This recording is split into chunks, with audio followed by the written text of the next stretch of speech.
I supported Peter Obi. As I'm here, I still stand before you and tell you that I do not regret supporting Peter Obi. Yes, the question I now have for you, and this is you, for you alone to answer truthfully to yourself. Do you regret supporting Mr. Peter Obi? Do you regret voting for Mr. Peter Obi? Do you regret campaigning for Mr. Peter Obi? Do you regret, doing anything for Mr. Peter Obi during the last 2023 election? And if there's an election tomorrow and Mr. Peter Obi is participating in it, would you also support him? That's a very key question that everyone needs to ask themselves. And I know a lot of answers. People have, given such answers. A lot of people that you see actually that supported Mr. Peter Obi.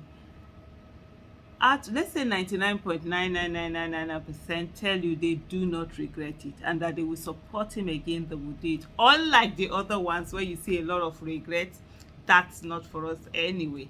Our own focus for this particular video that I'm doing is that of Mr. Peter Obi. And one thing that is very important to note is that, and I've said it to a lot of people over time, you see, during the 2023 election, a lot of us that supported Mr. Peter Obi, and we were out there campaigning, doing all of those things, we believed, and we went out and we voted for him. All the millions of people that voted for him are those ones who believed in they can do it and just went for it. And they were a bit irrational to an extent. They were passionate. Sometimes passion makes you irrational. And I said to people, we that supported Mr. Peter Obi were actually the ones who were irrational, and we had audacity, and we believed that yes, we can do it, and no matter what, I would rather waste my vote with the right person than go and use my vote on someone who is not fit for a job, which at the end of the day will be a worse waste. Why am I saying this? Because there are a lot of people who feel that, oh, okay, this person did not support Mr. Peter Obi last time, and then somehow angry or something. No, don't be. And this is what I said to them. Those people who didn't support, there are a good number of people that didn't support Mr. Peter Obi last night. They are the ones who are actually rational. So they are the ones who were rational to say that, oh, with the way things are, Nigeria is a two-party thing. There's no how another third party can come and do anything. And so because of that, they didn't want to waste their vote. They want to. So that's rationality speaking. But most times when you want to do something great, it's not rationality that always gets you through. It's that moment of being irrational and say that, yes, you're going to dare on something that many people that think that it cannot succeed, and go for it. And that's actually exactly what we went for.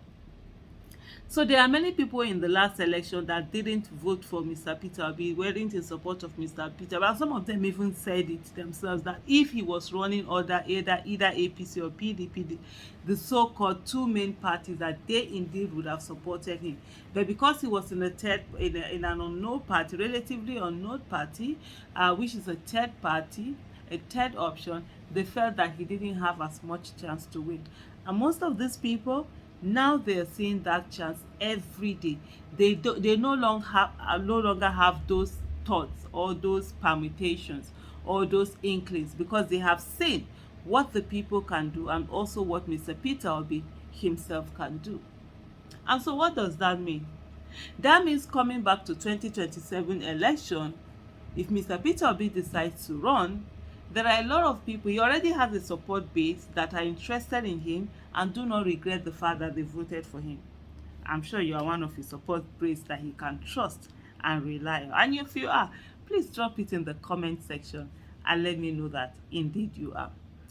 And so he knows he has a support base that will vote for him, are ready to not only vote for him, but campaign for him, and even if it means spending their money in that campaign for him.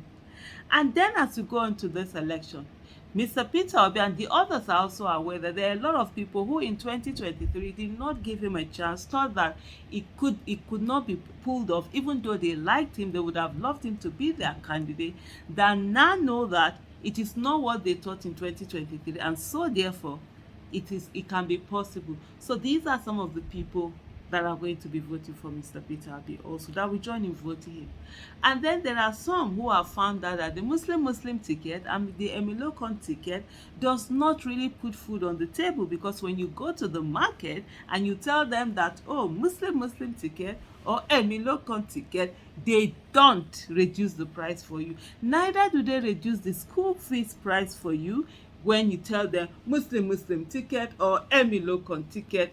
It doesn't matter. And of course, these people have also found out that when the price of dollar rises and they want to use dollar for something, they want to buy dollar and they say Muslim ticket or Emilokon ticket, that it doesn't give them any reduction. And so some of them are already thinking, no, they are not going to do that. They have learned the hard way that voting based on religion or ethnicity never augurs well for the people. And I can tell you all these things that I'm saying, it's not something that is lost on those who think that they own Nigeria and Nigeria belongs to them. Yes, the established politicians. And the thing also is that they are so afraid of the influence that Mr. Peter Obi is having on not just the youth of the people, or not just the youth of Nigeria, but also a lot of the older generation in Nigeria who had hitherto given up on Nigeria. And so because of that, they're doing everything they can to ensure that he does not come out, or one thing or the other, attacks here, left, right, and center, even though Mr. Peter Obi never talks about those things. But let me tell you something. The good thing is that one thing Mr. Peter Obi is, he's tenacious. He has strategy. He's ready to give his all. He's not afraid. He's brave. He has vision, and he keep going, and he has a support. And by the grace of God, that support will be there.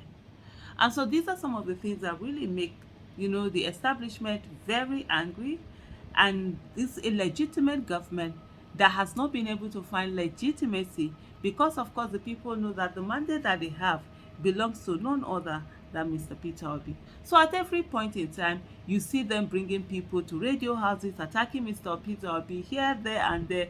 But guess what? Hausa people have a proverb that says, Hasada Gamirabutaki. It means jealousy on one who is blessed is like fertilizer.